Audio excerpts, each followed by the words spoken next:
I don't think that Putin is a rational actor. Let's do a thought experiment. Let's imagine that Russia entered into a hostile military alliance with, let's say, Panama.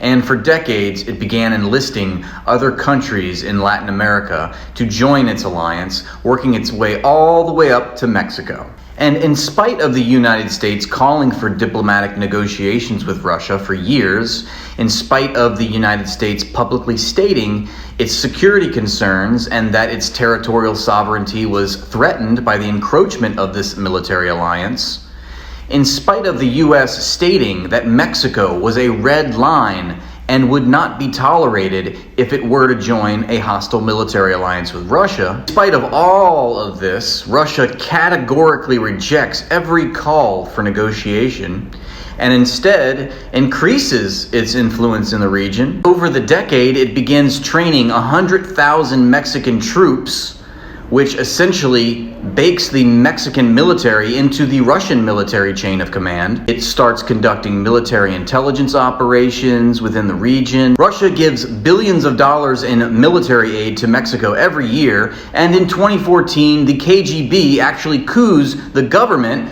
which was sympathetic to the United States, and installs a pro-Russian government so it can continue what it's doing. Russia even goes so far as to install first-strike nuclear weapons along the US border, capable of obliterating Washington within minutes, and also immobilizing the US capabilities to retaliate. In spite of more calls for diplomatic negotiation, the Kremlin releases a policy statement as late as September 1st, 2022, in which it calls Mexico an enhanced opportunities partner and states that it will continue its military relationship with Mexico, despite the United States once again calling for a diplomatic settlement and negotiations with Russia in December of that same year. So in this current geopolitical situation that I just outlined, if Biden decided to invade Mexico, would this person here be calling Biden an irrational actor?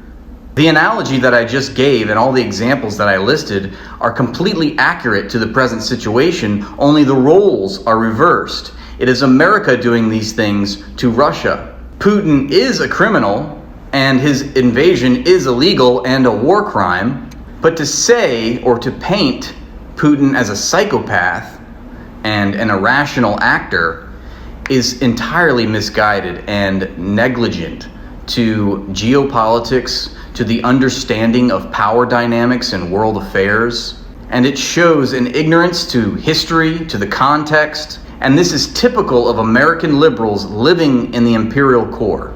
None of them ever factor in the effects of US imperialism throughout the world. None of them call attention to what America has done and is doing as the only global hegemon with unbridled and unparalleled power in world history. Unfortunately, the entire issue is a lot more complex than just Putin bad.